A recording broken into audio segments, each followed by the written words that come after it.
Hi guys, welcome to another episode of Cloak and Dagger Weekly. This episode's gonna be tricky to talk about because, God, how am I gonna put this? There's just a lot that happened, but it felt like for people, it's a lot of, like, twists and turns that leave you all sickly, discombobulated, and out of sorts. Like, you don't know how to feel. Like, you're trapped in this thought maze. Anyway, the episode, Funhouse Mirrors. I believe it is episode 6. Correct. Okay, so normally we'd be starting off with Tandy, because TA before TY, but we got a lot of stuff happening in this episode that goes on 4 different plot threads of 4 different narratives. So we're going to start with Ty, because his is the inciting incident that really sets the chains in motion. So this episode, Ty is confronting his brother's friend, Dwayne. I finally remembered his name for this episode, because now we're watching stuff right before the reviews. Haha, bitch! Anywho, so Dwayne, where he's apparently not running a warehouse full of crates, it's a whole thing for construction. So no one in the comments can be like, oh, we're fake reviewers. Again, we didn't do a fucking review for weeks. Anywho, so Ty is approaching Dwayne because he wants to get in with Dwayne because Dwayne is in business with Connors, the cop that killed Billy. However, Dwayne, wanting to be a good older brother figure to Tyrone, does not want Ty to join his business, neither with construction to make new houses or to sell drugs, which I'm like, damn it, Dwayne, why can't he work in construction? That would be amazing. He doesn't have to deal drugs. Let him build a house in Louisiana's whole New Orleans side of things. People need motherfucking houses in that war-torn area. Y'all just never know how to fuck to do things. But anyway, so he goes to talk to Tandy, who is probably Tyrone's true girlfriend, let's be honest, about what to do. After he tries to steal the supplies from a drug runner wearing an orange backpack who pulls a gun on Tyrone, that part's not important because he's gonna end up wishing that he never ended up doing anything with Tyrone ever again. That's why it's like, it's not important right now about a gun. That's how you know you're watching a superhero show. Guns don't matter. So anyway, Ty is stalking a drug runner that is talking to his boys when Connors and Mary O'Reilly show up. Connors is just doing it because he wants to hide some stuff we're going to be addressing later in this review. And Mary is doing it because she wants to get an in with Connors to bust him for being, a drug connect. So Ty ends up stealing a bag full of drugs from the drug runner who's about to get busted to then take back to Dwayne. However, the drug runner finds Tyrone, but then Tyrone then showcases our favorite segment of Cloak is one step away from being a supervillain. Why do I say this? I will actually let Shan explain because it was her first time seeing this monstrosity for the first time about what the nightmare touch can do for Cloak. Dude, nightmare touch for Cloak is scary. What am I supposed to address? You're addressing what happened when Tyrone was giving the fear or nightmare touch to the drug dealer. Like, you're gonna talk about this one moment. Right. So he touches him. Not in that way, you sickos. And all of a sudden, the whole room is, like, shaking. Kind of like an earthquake. I'm not entirely convinced it wasn't an earthquake. But anyway. So, there's this demon lady looking thing going after the drug dealer. Keep in mind, the room's still shaking. It's dark. It's hard to see. But then there's 2 doors. He tries to go through one door. Tyrone stops him. Then he tries to go to the other door. And there was so much happening, I couldn't even keep up. Like, what is this nightmare of? I don't know. And I just watched it. That was a nightmare. And that concludes another segment of Cloak is one step away from being a supervillain. Yeah. So hey, Whoa. yeah. So yeah, he brings the drugs back to Dwayne. Dwayne is like, "Hey yo, pimpin', you really won't be about this whole life, son?" And Ty's like, "Yeah, Doug, I don't mind just slinging that yay. I don't mind slinging it." He's like, "Hey, pimp, we gonna take this one ride only. You see what I do? If you want to do what I do, we gonna be moving and moving." And yeah, so they take a drive where it goes in this whole deepish conversation about what it is to be. Once again, this show did a great job in showcasing why a lot of minority figures in low income housing or low income neighborhoods, because of what is disposed of, end up divulging into these more darker taboo or criminal acts, because it's not as easy as people are trying to say. If we give affirmative action, then a minority will not be able to just do whatever. That's not the same as giving people rights to be the same as the majority, in the same regards as like giving equal pay, giving equal jobbing opportunities, giving them the right to move into neighborhoods without them feeling like because of the color of their skin that they're criminals and that justice is a fantasy. That's not going to be the same as just trying to be like, "Oh, we're going to give you this by law to let you have a job." It's not the same as just, it's your right to this, it's your right to that. And from it, Dwayne paints a very beautiful picture into that whole prospect of, it's not as simple as just moving up in society, working hard, picking yourself up by your bootstraps to be this complete person. It's never that easy when you're a minority in any part of the world, especially in the United States. That also kind of illuminates some stuff for Tyrone, because yes, his parents were able to pull themselves up to become these more well-off individuals that are black in America. They're these successful people in the South. They can live in a nice house in a nice neighborhood, but they're still black in America. Justice doesn't come so easily to the minorities. Even in a fantasy or superhero media show like this, like how it's lightly touched in the MCU, but not enough in the same regard as this conversation here. So, we then finally close out Ty's story to where Dwayne lets it slip that he knew that Ty dove in for Billy when Billy got shot by Connors, because apparently Dwayne was there. Haha!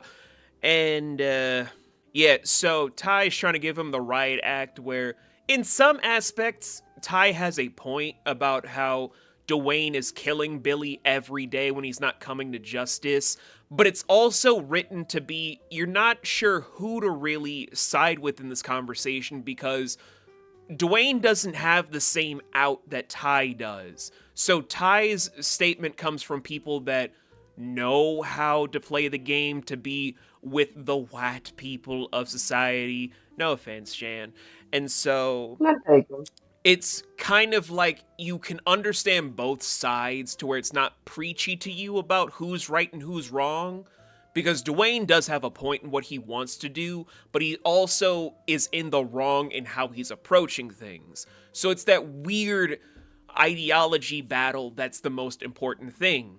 However, because Connors is also setting him up, we don't get to have anything that beautiful, because Dwayne gets set up by Connors in a storyline we're going to be addressing after the fact that ends up with Mary O'Reilly being the person that shoots Dwayne dead to have Tyrone run out after seeing another brother figure die in front of him, to then run away to the chapel, to where we end up with Tandy there to attempt to comfort him, but because they can't master their powers yet to touch, they can't hold so that she can comfort him.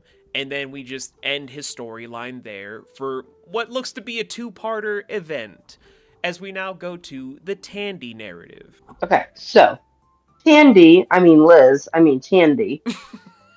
she basically goes to this woman who we completely forgot to mention last episode. So sorry. The daughter of one of the guys that was in part of the explosion when Tandy's father died. he was a survivor. And she basically, I think her name, I don't remember what her last name was, but her name is Mina. I wrote it down. Ness, And I basically, think. Mina Ness? maybe something like that. But basically ends up pretending to be an intern for her. And she's, of course, she's like, I didn't ask for an intern, like, I didn't want one. And she's like, oh, well, I talked to so and so, and he said that I was gonna be your intern. Like, this is awkward. Like, I'm gonna leave. And she's like, no, like, you're already here. Like, just go get the good stuff, which I did not write down because it was way too much, nor did I Oh, get care. the good waiters. Get the good waiters, Yeah, get the good boots, get some fire resistant gloves. yeah, all that. Yeah. So, all that stuff and more. So she basically ends up leaving. She probably ended up stealing it for all I know. Who knows? And and she leaves. She ends up going back like the next day, and she is basically following Mina into like the waters where they're checking out um some I'm assuming some stuff for her project. I just got the gist of flowers. I was kind of confused. They're looking for When bees. yeah, they're looking for the bees, aka B. Arthur, not Golden Girls, but B. Arthur. And just a side note, I would like to say, Mina said a very cool quote that I kind of enjoyed, and where she says to Tanya, To I'm sorry, I don't Tandy. know where Tanya came from. Tandy, I don't know where Tanya came from, so sorry. She says, when we stop looking for something, that's when we let it disappear, which I just thought was a very cool quote. So they're talking about stuff like how they're not trying to actually like drill for oil, but a type of material that's supposed to be way better than oil and like 10 times as much, or like fast or hot or whatever she said. And then we meet Stan, which I don't have many choice words to say about Stan. Who is Stan? Not Stan Lee. Um, he has a car. Here we fucking And, go. and I would just like to say, Vince and I both made a comment at the same time about this motherfucker's license plate. Sir, Stan Man. if your license plate says Stan Man, fuck off. Get out of my face. Get the fuck I'm, out of here. I'm pretty sure Tandy deflated your tire. Good for on her. I could not be more proud. Anyway, just a side note, I needed to bring that up. So at this point, Tandy is like talking to her about like how when she was a kid, this guy was a really cool scientist, so it makes science fun, and like went to her school and like was teaching her all this stuff because of course she was questioning her like, why do you know all this stuff about like science and stuff? Like you're a kid. And basically it got spoiled out that that Mina discovered that Liz was actually Tandy the whole time, and she was that fun scientist daughter, to where we flash forward past Stan the man, who was not the man at all. And Tandy ends up following and finding Mina at either a hospital or a nursing home. I couldn't really quite tell. I'm thinking nursing home, I could be wrong. And basically, her father is there, and he's not really responsive. He's kind of, what was the term you used? Comatose? Yeah. And not responsive, like, in the slightest. Of course, Tandy then apologizes to her, like, I'm sorry for lying, like, I've only ever been known for is to lie. Is there any way I can try to talk to him just to, talk to him? She lets her, which for one, I think is very brave, considering that she just lied to your face about who she was. But anyway, and she basically sees what his hopes were. And it kind of was a cliffhanger because you couldn't really see much other than like a vault door that was latched closed. Suspicious. Which then after this scene, like Vince said, we go back to when Tyrone goes to the church. And she tries to, like, give him comfort and stuff, but they can't control their powers together yet. So, yeah. So that's Tyrone and Tandy. But wait! There's more! So, Mary O'Reilly. Idle parts. We are following our favorite detective from Hell's Kitchen's own New York, trying to get in with Connors by interrogating prostitutes to find all of these things about the drug runners.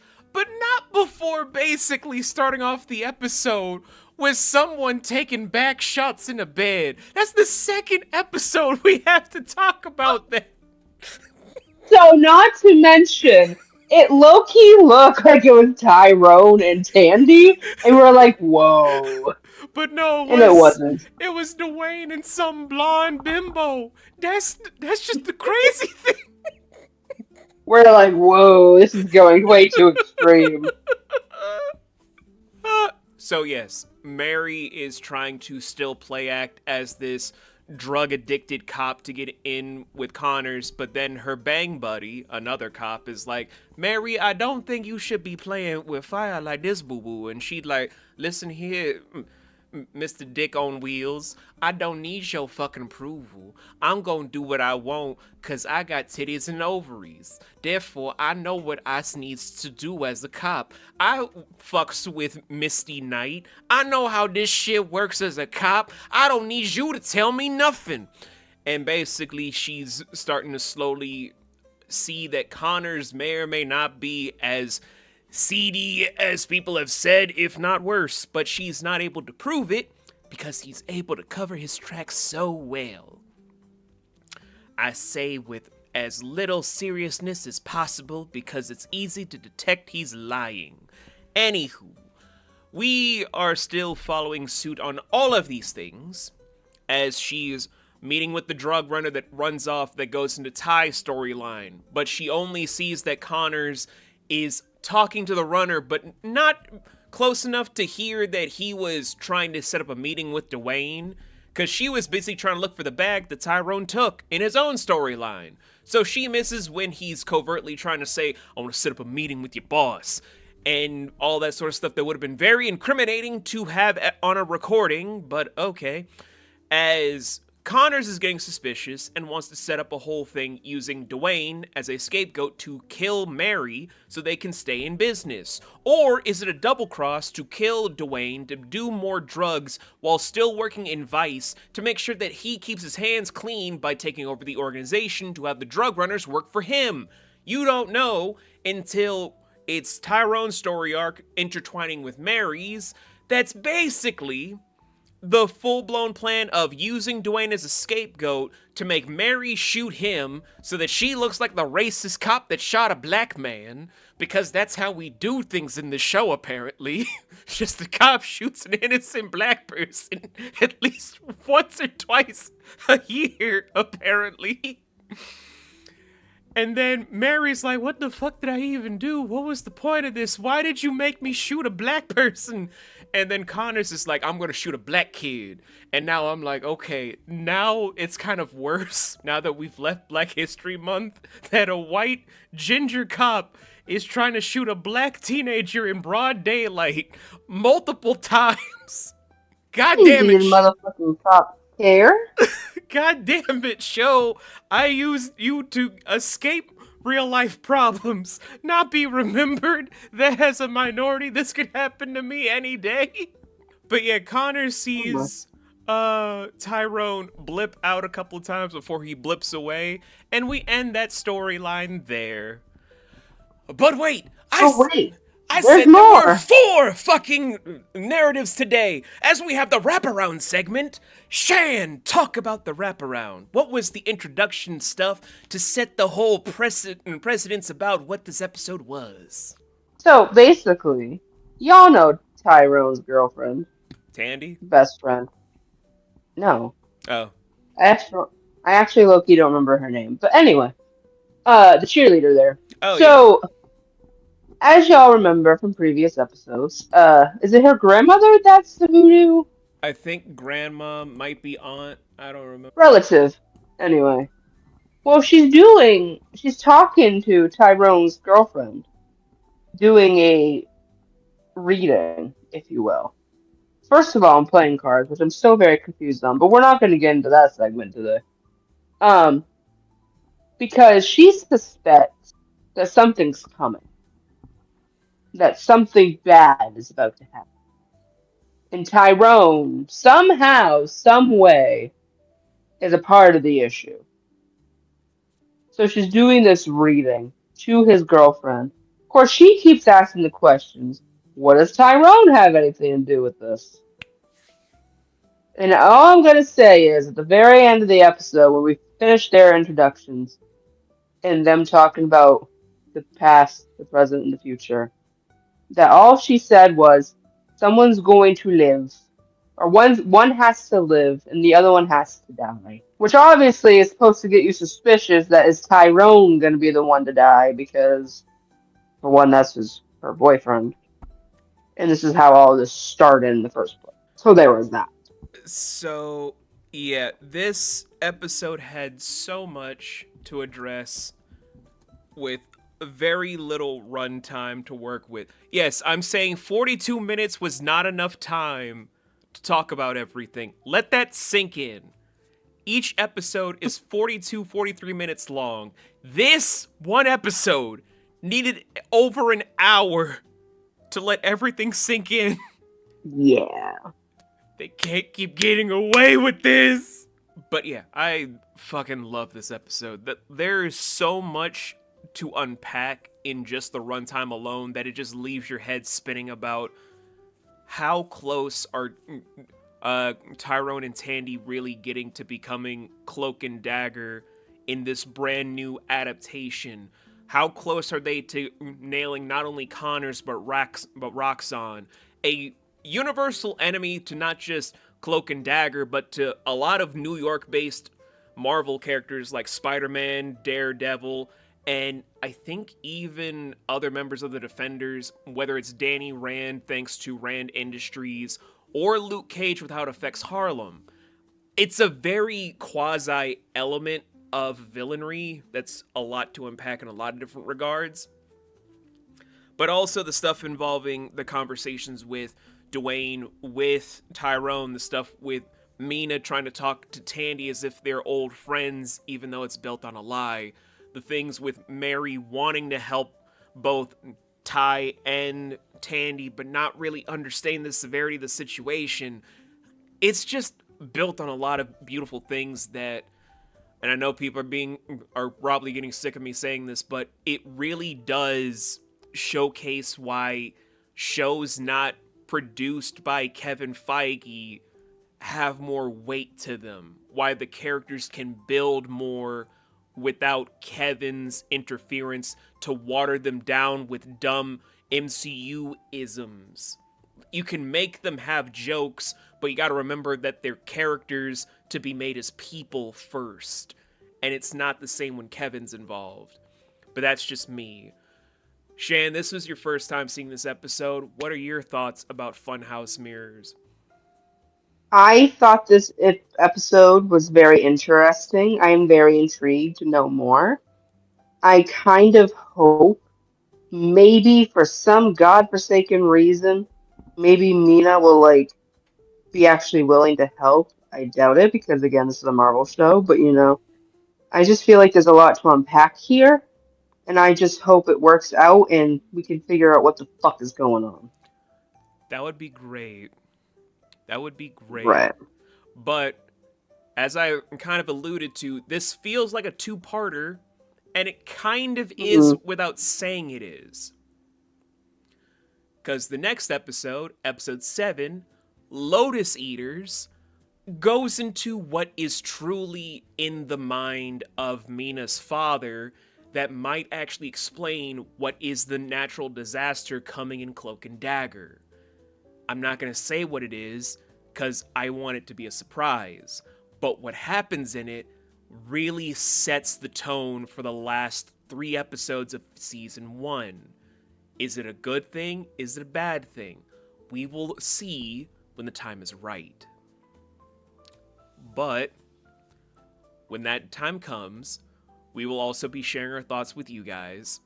So enjoy these 2 episodes that are back to back, and we'll be back with a few more episodes back to back, as we're going to be gearing up for episodes 7 and 8 potentially for a full-blown review. As I'm now still trying to process, why did we have to have 2 episodes back to back with so there's back shots in different locations? Just, Listen, man, sometimes we need to bring stuff up. You really gotta take a step back, and it's like, okay, so without Kevin, people can be horny and people? So Not in my MCU. So if Oscar Isaac didn't have Kevin Feige as a executive producer, could he fuck? I don't need that visual picture. I'm good.